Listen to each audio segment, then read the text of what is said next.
Hello दोस्तों, नमस्कार। स्वागत है आपका हमारे यूट्यूब चैनल देवभूमि स्टडी पॉइंट में। आप सभी कैसे हैं मित्रों? मैं उम्मीद करता हूं आप सभी स्वस्थ होंगे, मस्त होंगे तथा आपकी स्टडी काफ़ी ज़्यादा अच्छी चल रही होगी मित्रों। साथियों, आप सभी का फर्स्ट गार्ड का एग्ज़ाम बिल्कुल नज़दीक है। मैं ऐसी आशा करता हूं कि आप सभी ने अपने अपने जितने भी आप लोगों के सिलेबस के अकॉर्डिंग जितनी भी चीज़ें आपको दी गई थी, आपने उन सभी चीज़ों को कंप्लीट कर लिया होगा। उन सभी टॉपिक्स को आप लोगों ने कंप्लीट कर लिया होगा मित्रों।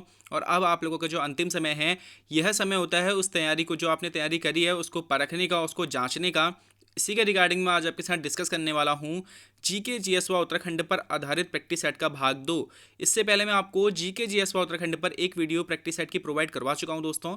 अगर आपने उस वीडियो को नहीं देखा है तो मैं डिस्क्रिप्शन में उसका लिंक शेयर कर दूंगा, आप लोग वहां जाकर के उस वीडियो को चेक कर सकते हैं। साथ ही साथ में मैं आपको हिंदी व उत्तराखंड के 6 प्रैक्टिस सेट के ऊपर वीडियोस दे चुका हूं। अगर आपने उन वीडियोस को भी नहीं देखा है दोस्तों, तो मैं उन वीडियो का लिंक भी डिस्क्रिप्शन में शेयर कर दूंगा, आप लोग जाकर के उन वीडियोस को चेक कर सकते हैं। मैंने इन सभी वीडियोस में इन सभी प्रश्नों के आंसर के साथ साथ कुछ एक्स्ट्रा फैक्ट्स भी आप लोगों को बताए हुए हैं, जो कि आपको आपके आगामी एग्जाम के लिए हेल्प जरूर पहुंचाएंगे, ऐसा मैं आप लोगों को भरोसा दिलाता हूं। आपका ज़्यादा समय ना खराब करते हुए वीडियो को प्रारंभ करते हैं। लेकिन एक सभी से आप सभी मित्रों से रिक्वेस्ट है मेरी कि अगर आप लोगों को वीडियो पसंद आती है, थोड़ी भी इन्फॉर्मेटिव अगर आप लोगों को वीडियो लगती है, तो मेरी वीडियो को जरूर लाइक कर दीजिएगा, चैनल को जरूर सब्सक्राइब कर लीजिएगा मित्रों। प्रारंभ करते हैं हमारी वीडियो को। पहला प्रश्न हमारा, अनुच्छेद 18 के तहत उपाधियों का अंत किया गया है, मगर किन दो क्षेत्रों में उपाधियों को समाप्त नहीं किया गया है? मित्रों, इसमें मैं ना किसी प्रकार के पेन वगैरह का इस्तेमाल नहीं करूंगा। आप लोगों ने प्रश्न पढ़ना है, वीडियो को पॉज करना है, अपना आंसर लगा लेना है और आप लोग वीडियो को प्ले करके अपने आंसर को जांच सकते हैं तथा अंत में मुझे अपने स्कोर जरूर बता दीजिएगा कमेंट बॉक्स में। तो आपके ऑप्शन है सेना और सेवा, सेना और शिक्षा, सेवा और शिक्षा, या फिर इनमें से कोई नहीं। तो आप सभी ने अपना आंसर लगा लिया होगा। इसका ऑप्शन बी बिल्कुल राइट आंसर हो जाएगा दोस्तों। सेना और शिक्षा के क्षेत्र में उपाधियों को समाप्त नहीं किया गया है। अब ये उपाधियां क्या होती हैं? जैसे आपने देखा होगा कि पुराने समय में राय बहादुर या फिर किसी अन्य प्रकार की राजा या फिर ठाकुर, इस प्रकार की उपाधियां लोग अपने नाम के आगे लगा लिया करते थे। मगर अब ऐसा नहीं है। क्या करा गया है? इन सभी उपाधियों को आर्टिकल 18 के तहत समाप्त कर दिया गया है। तो एक प्रश्न ये भी बन सकता है कि उपाधियों का अंत भारतीय संविधान के किस आर्टिकल के तहत किया गया है? तो आर्टिकल 18 के तहत किया गया है। और किन दो क्षेत्रों में इसको समाप्त नहीं किया है? तो सेना और शिक्षा के क्षेत्र में। देखो दोस्तों, जैसे कि आप लोग किसी भी टीचर को देखते हैं या फिर किसी कॉलेज में पढ़ाने वाले अध्यापक को देखते हैं, तो आप लोग उनके नाम के आगे क्या लगा देखते हैं? प्रोफेसर आप लोग उनके नाम के आगे लगा देखते हैं, या फिर डॉक्टर के आगे डॉक्टर लगा देखते हैं।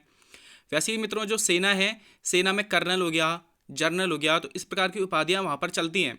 तो इन दो क्षेत्रों में ना उपाधियों को समाप्त नहीं किया गया है, बाकी अन्य क्षेत्रों में उपाधियों को समाप्त कर दिया गया है। जैसे आप लोगों ने देखा होगा कि सचिन तेंदुलकर जो हैं, अगर उनको भारत रत्न मिला है तो अपने नाम के आगे भारत रत्न सचिन तेंदुलकर नहीं लगाएंगे, वह केवल सचिन तेंदुलकर नाम से ही जाने जाएंगे। अगला प्रश्न हमारा, भारत के पहले मुस्लिम राष्ट्रपति कौन थे?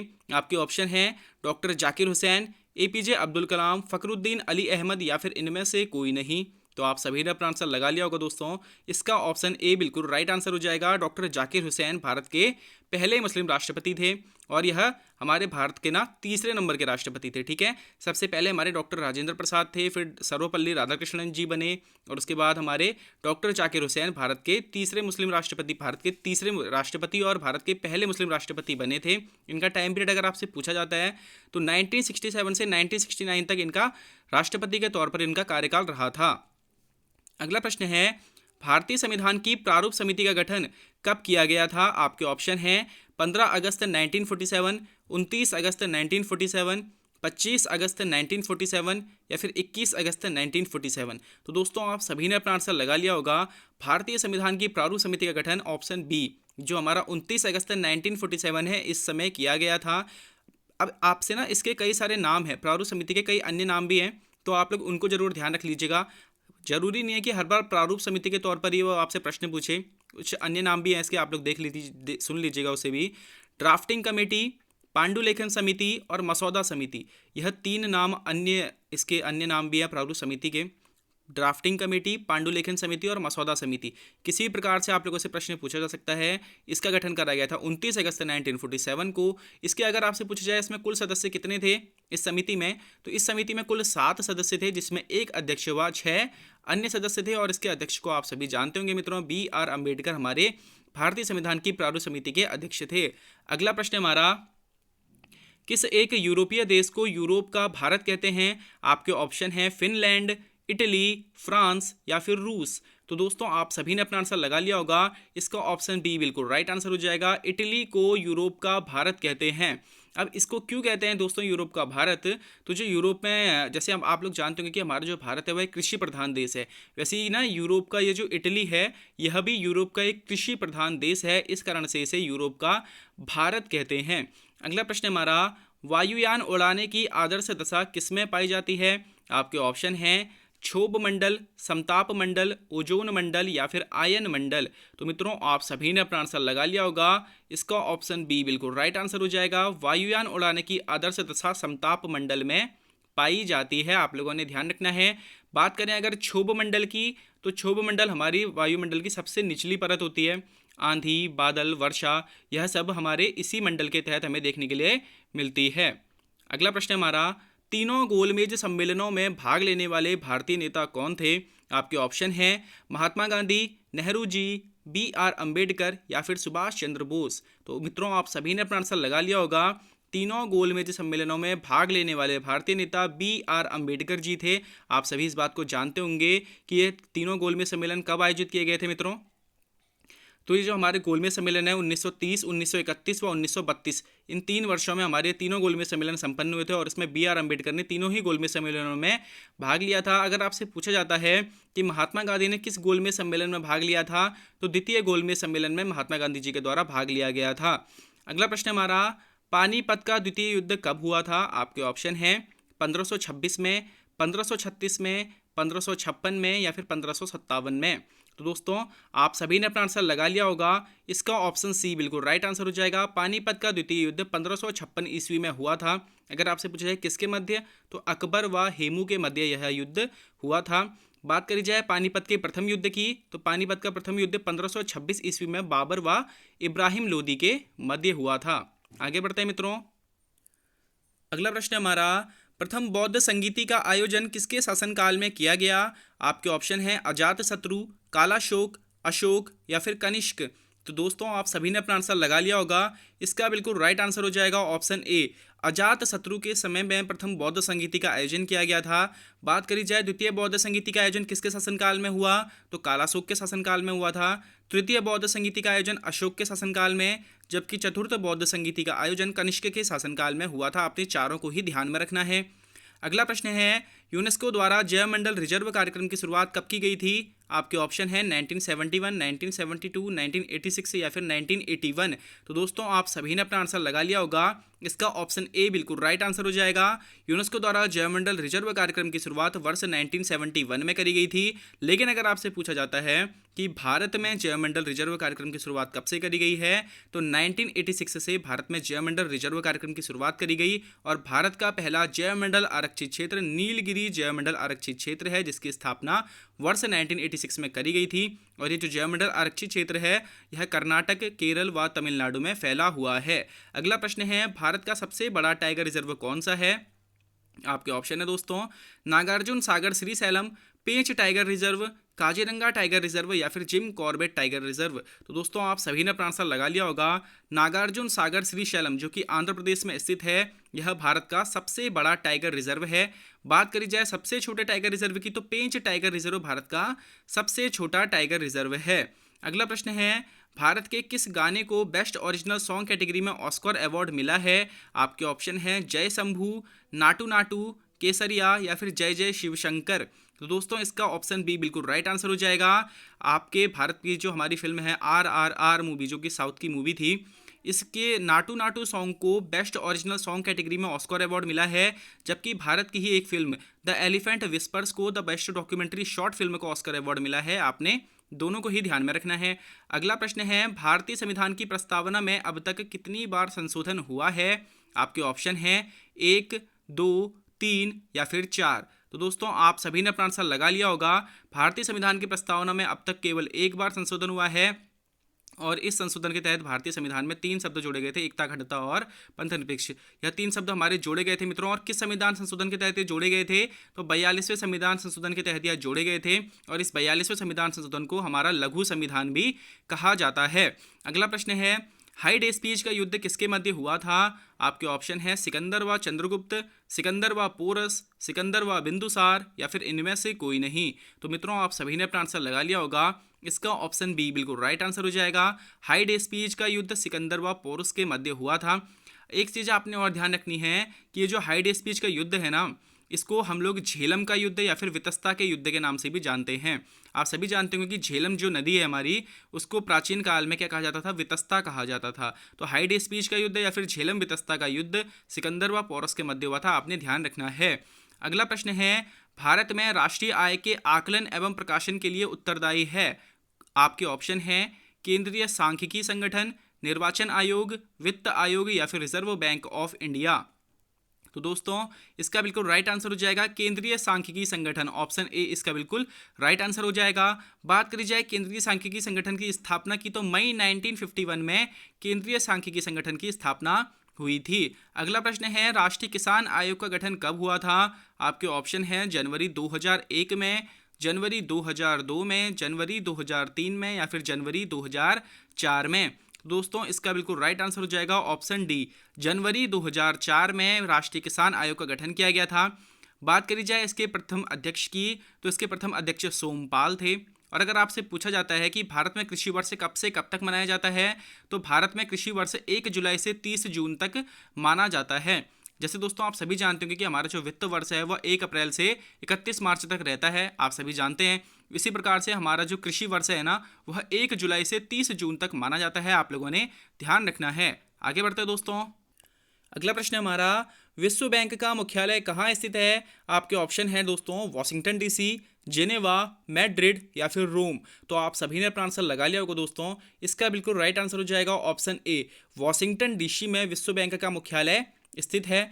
बात करी जाए मित्रों इसकी स्थापना की, तो 1945 में विश्व बैंक की हमारी स्थापना करी गई थी। अगर आपसे पूछा जाता है यूनेस्को की स्थापना कब हुई थी, तो 1946 में यूनेस्को की स्थापना हुई थी। डब्ल्यूएचओ की स्थापना कब हुई थी, तो 1948 में डब्ल्यूएचओ की स्थापना हुई थी। और विश्व व्यापार संगठन की स्थापना कब हुई थी अगर आपसे पूछता है, तो 1 जनवरी 1995 को जेनेवा स्विट्जरलैंड में विश्व व्यापार संगठन की स्थापना भी करी गई थी। अगला प्रश्न है हमारा, भारत रत्न पुरस्कार की शुरुआत किस वर्ष से की गई है? आपके ऑप्शन हैं 1950, 1953, 1954 या फिर 1951। तो दोस्तों आप सभी ने अपना आंसर लगा लिया होगा, इसका ऑप्शन सी बिल्कुल राइट आंसर हो जाएगा। 1954 में भारत रत्न पुरस्कार की शुरुआत करी गई थी और यह हमेशा 26 जनवरी को राष्ट्रपति के द्वारा दिया जाता है।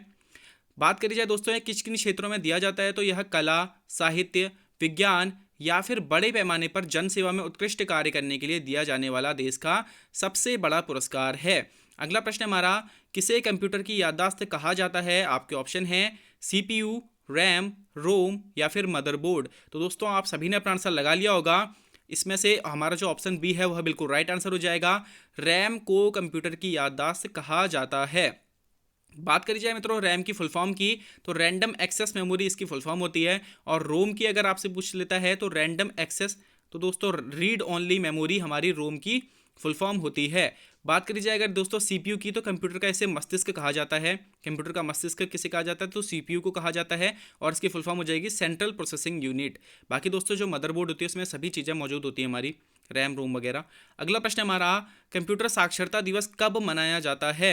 आपके ऑप्शन हैं 4 दिसंबर को, 5 दिसंबर को, 2 दिसंबर को या फिर 3 दिसंबर को। तो दोस्तों आप सभी ने अपना आंसर लगा लिया होगा, इसका ऑप्शन सी बिल्कुल राइट आंसर हो जाएगा। 2 दिसंबर को कंप्यूटर साक्षरता दिवस मनाया जाता है। अगला प्रश्न हमारा, हुंडरू जलप्रपात किस नदी पर स्थित है? आपके ऑप्शन हैं चंबल नदी, स्वर्णरेखा नदी, गंगा नदी या फिर ब्राह्मणी नदी। तो दोस्तों आप सभी ने अपना आंसर लगा लिया होगा, इसका ऑप्शन बी बिल्कुल राइट आंसर हो जाएगा। दोस्तों हुंडरू जलप्रपात स्वर्णरेखा नदी पर झारखंड में स्थित है और यह भारत का सबसे छोटा जलप्रपात है, आप लोगों ने इसे जरूर ध्यान रखना चाहिए। अगला प्रश्न हमारा, भारत की अधिकांश वर्षा किस मानसून से होती है? आपके ऑप्शन हैं दक्षिण पश्चिम मानसून, मावट, उत्तर पूर्वी मानसून या फिर पश्चिमी विक्षोभ। तो दोस्तों आप सभी ने अपना आंसर लगा लिया होगा, इसका ऑप्शन ए बिल्कुल राइट आंसर हो जाएगा। भारत की अधिकांश वर्षा दक्षिण पश्चिम मानसून से होती है, आप सभी इस बात को भली भांति समझते होंगे, जानते होंगे। लेकिन दोस्तों अगर आपसे पूछता है कि उत्तर भारत के क्षेत्र में या फिर भारत के क्षेत्र में शीतकाल में जो वर्षा होती है वह किसके कारण से होती है, तो दोस्तों वह पश्चिमी विक्षोभ के कारण से होती है, जिसे हम लोग जेट स्ट्रीम भी कहते हैं। अगला प्रश्न है, Steel Authority of India Limited SAIL की स्थापना किस वर्ष हुई थी? आपके ऑप्शन हैं 1975, 1974, 1970 या फिर 1976। तो दोस्तों आप सभी ने अपना आंसर लगा लिया होगा। इसका ऑप्शन बी बिल्कुल राइट आंसर हो जाएगा। Steel Authority of India limited की स्थापना वर्ष 1974 में करी गई थी और यह भारत की सबसे बड़ी इस्पात कंपनी है। अगर आपसे पूछता है कि सेल को, ये जो कंपनी है सेल, इसको महारत्न कंपनी का दर्जा कब दिया गया था, तो वर्ष 2010 में इसे महारत्न कंपनी का दर्जा दिया गया था। अगला प्रश्न है, भारतीय प्रेस का मुक्तिदाता किसे कहा जाता है? आपके ऑप्शन हैं Charles Metcalfe, William Bentinck, Dalhousie या फिर कैनिंग। तो दोस्तों आप सभी ने अपना आंसर लगा लिया होगा। इसका ऑप्शन ए बिल्कुल राइट आंसर हो जाएगा। चार्ल्स मेटकॉफ को भारतीय प्रेस का मुक्तिदाता कहा जाता है। क्या था मित्रों कि इसने 1835 से 1836 तक ना केवल एक वर्ष का इसका कार्यकाल रहा था और इसने अपने एक वर्ष के कार्यकाल में ना प्रेस पर से नियंत्रण हटाया था। अगला प्रश्न है, धर्म सुधार आंदोलन का प्रवर्तक कौन था? आपके ऑप्शन है Machiavelli, Karl Marx, Martin Luther या फिर दांते। दोस्तों आप सभी ने अपना आंसर लगा लिया होगा। इसका ऑप्शन सी बिल्कुल राइट आंसर हो जाएगा। दोस्तों धर्म सुधार आंदोलन का प्रवर्तक मार्टिन लूथर था। अगर आपसे पूछता है कि बाइबल का अनुवाद जर्मन भाषा में किसने किया था, तो बाइबल का अनुवाद जर्मन भाषा में भी मार्टिन लूथर के ही द्वारा किया गया था। और अगर आपसे पूछता है कि धर्म सुधार आंदोलन की शुरुआत कहाँ से हुई थी, तो दोस्तों इसकी शुरुआत इंग्लैंड से हुई थी। अगला प्रश्न है, राष्ट्रीय बाढ़ आयोग का गठन कब किया गया था? आपके ऑप्शन हैं 1975, 1976, 1977 या फिर 1965। तो दोस्तों आप सभी ने अपना आंसर लगा लिया होगा। इसका ऑप्शन बी बिल्कुल राइट आंसर हो जाएगा। राष्ट्रीय बाढ़ आयोग का गठन वर्ष 1976 में कृषि और सिंचाई मंत्रालय के द्वारा किया गया था। मित्रों अब इसके बाद हमारे उत्तराखंड के प्रश्न प्रारंभ हो रहे हैं। मैं प्रयास करूंगा आप लोगों को अधिक से अधिक तथ्य मैं उनके बारे में भी बता सकूं। अगर आप लोग अभी तक वीडियो पर बने हुए हैं तो वीडियो को जरूर लाइक करके चैनल को जरूर सब्सक्राइब कर लीजिएगा। आगे बढ़ते हैं दोस्तों। अगला प्रश्न है हमारा, महाभारत में कैलाश पर्वत को क्या कहा गया है? आपके ऑप्शन है हेमकूट, भीमकूट, विशाल पर्वत या फिर हिमालय पर्वत। तो दोस्तों आप सभी ने अपना आंसर लगा लिया होगा। इसका ऑप्शन ए बिल्कुल राइट आंसर हो जाएगा। महाभारत में कैलाश पर्वत को हेमकूट कहा गया है। बाकी आप सभी जानते होंगे कैलाश पर्वत कहाँ स्थित है, तिब्बत क्षेत्र में है, मानसरोवर झील के निकट यह पर्वत हमारा स्थित है। अगला प्रश्न है, भकार का प्रयोग ग्रामीण उत्तराखंड में किया जाता है जल संग्रहण के लिए, फलों के एकत्रीकरण के लिए, खाद्यान्नों के संग्रहण के लिए या फिर दुग्ध संग्रहण के लिए। तो मित्रों अगर आप लोग ग्रामीण क्षेत्रों से बिलोंग करते हैं उत्तराखंड के, तो आप सभी जानते होंगे भकार एक लकड़ी का एक चौकोर टाइप का एक हिस्सा जैसा होता है जिसके अंदर हम लोग अपने खाद्यान्नों का संग्रहण करते हैं। तो इसका ऑप्शन सी बिल्कुल राइट आंसर हो जाएगा। अगला प्रश्न है, झोड़ा नृत्य को पिथौरागढ़ में क्या कहते हैं? आपके ऑप्शन है भवैनी, चोचरी, खेल या फिर ढुसका। तो दोस्तों आप सभी ने अपना आंसर लगा लिया होगा। इसका ऑप्शन ए बिल्कुल राइट आंसर हो जाएगा। झोड़ा नृत्य को पिथौरागढ़ में भवैनी कहते हैं। अगला प्रश्न है, किस पर्वत को प्राचीन काल में बधाण पर्वत कहते हैं? तो आपके ऑप्शन है नंदा देवी, कामेट, त्रिशूल या फिर हाथी पर्वत। तो मित्रों आप सभी ने अपना आंसर लगा लिया होगा। इसका ऑप्शन ए बिल्कुल राइट आंसर हो जाएगा। नंदा देवी पर्वत को प्राचीन काल में बधाण पर्वत कहते हैं। और दोस्तों नंदा देवी पर्वत हमारे उत्तराखंड का सबसे ऊंचा पर्वत है। इसे दो भागों में बांटा गया है, नंदा देवी पूर्वी और नंदा देवी पश्चिमी, जिसमें से जो नंदा देवी पूर्वी है उसकी लंबाई है 7417 मीटर, जबकि पश्चिमी की ऊंचाई है 7834 मीटर। अगला प्रश्न है, अल्मोड़ा की सीमा उत्तराखंड के कितने जिलों से लगती है? आपके ऑप्शन है 4, 5, 7 या फिर 6। तो दोस्तों आप सभी ने अपना आंसर लगा लिया होगा। इसका ऑप्शन डी बिल्कुल राइट आंसर हो जाएगा। अल्मोड़ा की सीमा उत्तराखंड के 6 जिलों से लगती है। साथ ही साथ में आपने ध्यान रखना है कि अल्मोड़ा के अलावा चमोली की भी जो सीमा है ना वो उत्तराखंड के 6 जिलों से लगती है। लेकिन अगर आपसे पूछा जाए उत्तराखंड की सर्वाधिक सीमा, यानी कि उत्तराखंड का ऐसा जिला जो उत्तराखंड के सर्वाधिक जिलों के साथ सीमा बनाता है वो कौन सा है, तो पौड़ी गढ़वाल वह जिला है जो उत्तराखंड के अधिकतम जिले यानी कि 7 जिलों के साथ वह सीमा बनाता है। तो पौड़ी गढ़वाल हमारा 7 जिलों के साथ सीमा बनाता है उत्तराखंड के, और अल्मोड़ा व चमोली 6 जिलों के साथ सीमा बनाते हैं। अगला प्रश्न है, उत्तरांचल उत्थान परिषद का गठन किस वर्ष किया गया था? आपके ऑप्शन है 1987, 1988, 1989 या फिर 1990। तो दोस्तों आप सभी ने अपना आंसर लगा लिया होगा। इसका ऑप्शन बी बिल्कुल राइट आंसर हो जाएगा। उत्तरांचल उत्थान परिषद का गठन वर्ष 1988 में किया गया था। बात करी जाए अगर उत्तरांचल उत्थान परिषद के संस्थापक की, तो सोबन सिंह जीना जी इसके संस्थापक थे। अगला प्रश्न है, 12 मार्च 1930 को दांडी मार्च के 78 सत्याग्रहियों में से उत्तराखंड के कौन व्यक्ति शामिल थे? आपके ऑप्शन हैं ज्योतिराम कांडपाल, भैरव दत्त जोशी, गोरखा वीर खड़क बहादुर या फिर उपर्युक्त सभी। तो दोस्तों आप सभी ने अपना आंसर लगा लिया होगा। इसका ऑप्शन डी बिल्कुल राइट आंसर हो जाएगा मित्रों। ज्योतिराम कांडपाल, भैरव दत्त जोशी और गोरखा वीर खड़क बहादुर, यह तीनों ही हमारे 78 सत्याग्रही जो थे उनमें गांधी जी की दांडी मार्च में शामिल हुए थे। अगला प्रश्न है, उत्तराखंड में कौन सा नगर उत्तर भारत का केरल एवं पूर्व का वेनिस उपनाम से प्रसिद्ध है? आपके ऑप्शन हैं देहरादून, ऋषिकेश, बागेश्वर या फिर हरिद्वार। तो दोस्तों आप सभी ने अपना आंसर लगा लिया होगा। इसका ऑप्शन डी बिल्कुल राइट आंसर हो जाएगा। हरिद्वार को उत्तर भारत का केरल व पूर्व का वेनिस भी कहा जाता है। आगे बढ़ते हैं मित्रों। अगला प्रश्न हमारा, उत्तराखंड का कौन सा नगर हरित क्रांति की जन्मस्थली के नाम से प्रसिद्ध है? आपके ऑप्शन हैं किच्छा, काशीपुर, हरिद्वार या फिर पंतनगर। दोस्तों आप सभी ने अपना आंसर लगा लिया होगा। इसका ऑप्शन डी बिल्कुल राइट आंसर हो जाएगा। हरित क्रांति की जन्मस्थली पंतनगर को माना जाता है। आप सभी ने ध्यान रखना है। अगर आपसे पूछा जाए पंतनगर कृषि विश्वविद्यालय की स्थापना किस वर्ष करी गई थी, तो वर्ष 1960 में नेहरू जी के द्वारा उद्घाटन करा गया था और इसी की स्थापना वर्ष 1960 में करी गई थी। लेकिन अगर आपसे पूछे पंतनगर कृषि विश्वविद्यालय जो है इसका नाम गोविंद बल्लभ पंत कृषि विश्वविद्यालय कब रखा गया था, तो वर्ष 1972 में इसका नाम यह रखा गया था। अगला प्रश्न है, काठ गोदाम का प्राचीन नाम क्या था? आपके ऑप्शन है सलोड़ी घाट, मलोरी घाट, भमोरी घाट या फिर घाट। तो दोस्तों आप सभी ने अपना आंसर लगा लिया होगा। इसका ऑप्शन सी बिल्कुल राइट आंसर हो जाएगा। काठ गोदाम का प्राचीन नाम भमोरी घाट था। साथ ही साथ में आपने ध्यान रखना है कि चौहान पाटा नाम से भी काठ गोदाम को जाना जाता था। अगर आपसे बोलेगा कि हमारा कुमाऊं का प्रवेश द्वार किसे कहते हैं, तो काठ गोदाम को कुमाऊं का प्रवेश द्वार कहते हैं। आपने सभी चीज तथ्य ध्यान में रखने हैं। अगला प्रश्न है, डॉक्टर पीताम्बर बर्थवाल पुरस्कार किस क्षेत्र में दिया जाता है? आपके ऑप्शन है साहित्य, खेल, सेना या फिर समाज सेवा। तो दोस्तों आप सभी ने अपना आंसर लगा लिया होगा। डॉक्टर पीताम्बर बर्थवाल पुरस्कार साहित्य के क्षेत्र में दिया जाता है।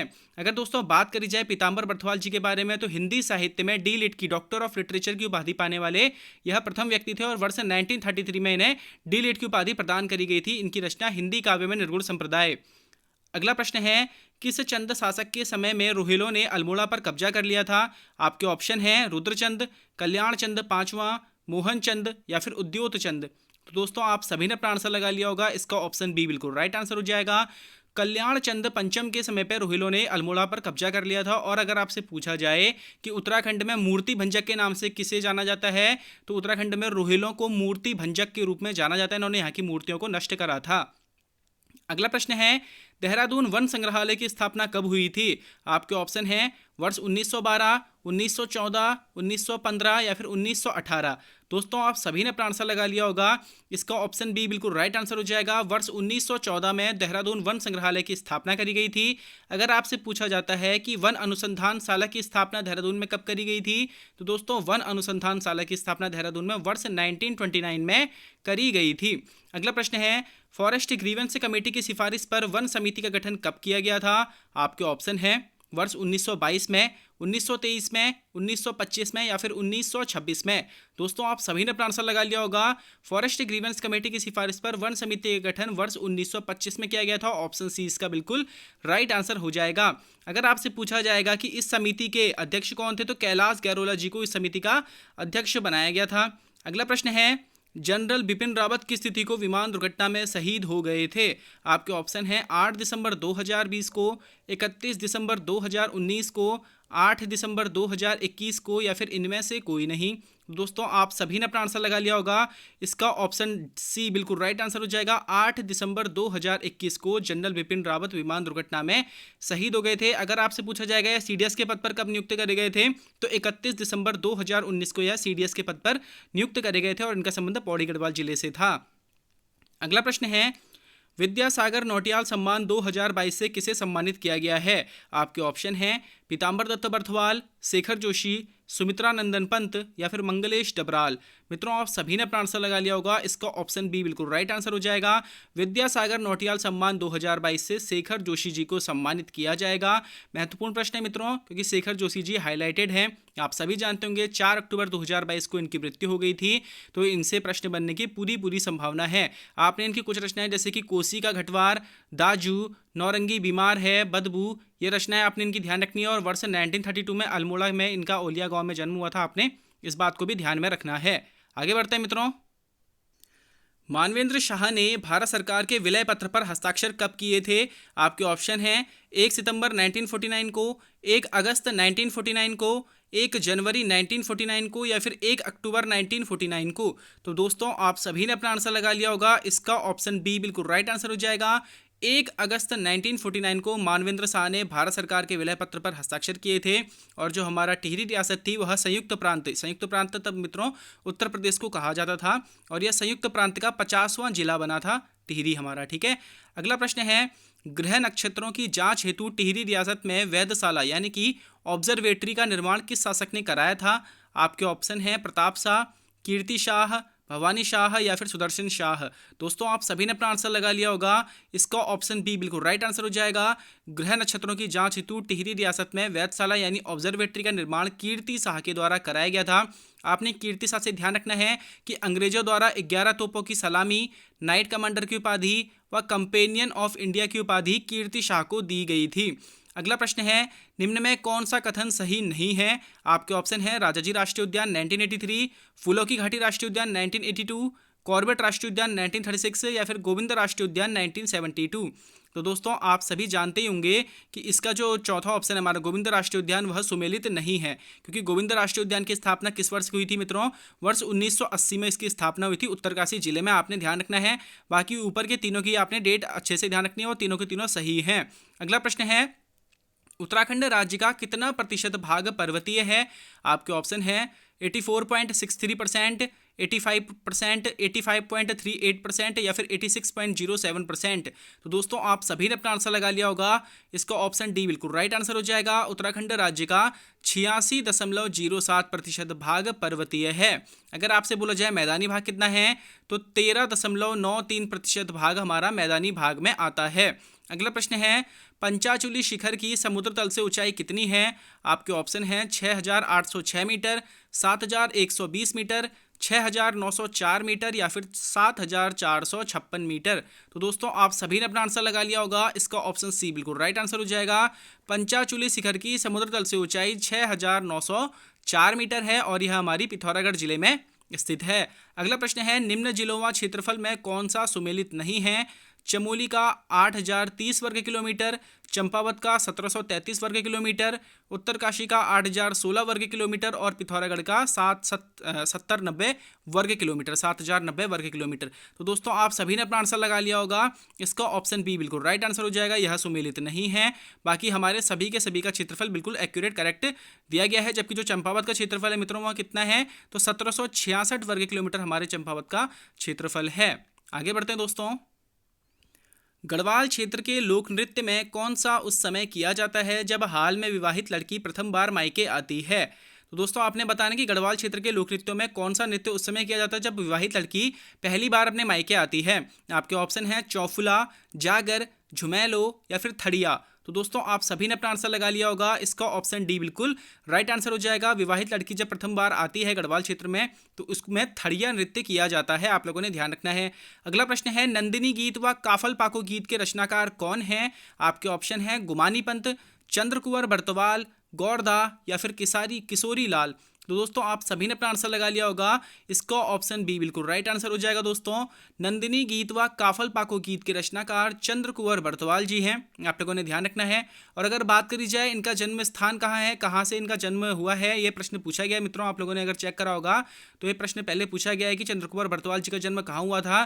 तो इनका जन्म दोस्तों मालकोटी रुद्रप्रयाग नामक स्थान पर हुआ था। तो रुद्रप्रयाग के मालकोटी नामक स्थान पर इनका जन्म हुआ था, आप लोगों ने ध्यान रखना है। और काफल पाको जो एक प्रमुख गीत है दोस्तों वह और नंदिनी गीत, इन दोनों की रचनाकार हमारे चंद्रकुंवर बर्तवाल जी हैं। अगला प्रश्न है, कुंजड़ी वन आंदोलन किस वर्ष हुआ था? मित्रों अगर आप लोगों ने इन वन आंदोलनों को नहीं पढ़ा है तो इन जो ऐसे वन आंदोलन है जो आप लोगों को बहुत ही कम लोग बताते हैं, उस वन आंदोलनों के ऊपर भी मैंने वीडियो बनाया हुआ है ताकि आपके फॉरेस्ट गार्ड एग्जाम में आप लोगों को हेल्प हो जाए। अगर उनसे प्रश्न बनेगा तो मैंने सभी किताबों में से इकट्ठा करके वन आंदोलन आप लोगों के लिए मैं लेकर के आया हूँ, तो मैं उस वीडियो का लिंक यहाँ पर डिस्क्रिप्शन में शेयर कर दूंगा, आप लोग जाकर के उस वीडियो को भी चेक कर सकते हैं। आपके ऑप्शन है मित्रों वर्ष 1900 में, 1902 में, 1904 में या फिर वर्ष 1905 में। तो दोस्तों आप सभी ने अपना आंसर लगा लिया होगा, कुंजड़ी वन आंदोलन हमारा वर्ष 1904 में हुआ था, ऑप्शन सी इसका बिल्कुल राइट आंसर हो जाएगा। अगर आपसे पूछा जाए इस समय टिहरी का राजा कौन था, तो टिहरी नरेश इस समय कीर्ति शाह था। क्या हुआ था मित्रों कि टिहरी नरेश कीर्ति शाह के समय ना नई वन व्यवस्था लागू करी गई थी, जिसके कारण से टैक्स में वृद्धि कर दी गई थी। अब टैक्स बढ़ेगा तो नॉर्मल सी बात है, जनता के ऊपर तो भार बढ़ेगा, जिस कारण से यह आंदोलन शुरू हुआ था। आप लोगों ने ध्यान रखना है। बाकी दोस्तों आप लोग मुझे अब बताइएगा कि आपका क्या स्कोर बन रहा है। कमेंट बॉक्स में मुझे जरूर बता दीजिएगा कि आपका इन 50 प्रश्नों में स्कोर क्या बन के आ रहा है। अगर आप लोग इसमें से 40 प्लस अगर आप लोग लेकर के आ रहे हैं दोस्तों, तो आपकी अच्छी खासी तैयारी है, आप लोग बिल्कुल रेस में बने हुए हैं। तो मित्रों मैं आपको आपके आगामी भविष्य के लिए बधाइयाँ शुभकामनाएं देते हुए अपनी वाणी को विराम देता हूं। लेकिन आपसे एक रिक्वेस्ट है मित्रों कि अगर आप लोग अभी तक चैनल पर बने हुए हैं, आपने पूरी वीडियो को अटेम्प्ट करा है, तो मित्रों मेरे चैनल को जरूर सब्सक्राइब कर लीजिएगा, वीडियो को लाइक कर दीजिएगा। आपको आपके आगामी भविष्य के लिए शुभकामनाएं बधाइयाँ देते हुए अपनी वाणी को विराम देता हूँ। धन्यवाद।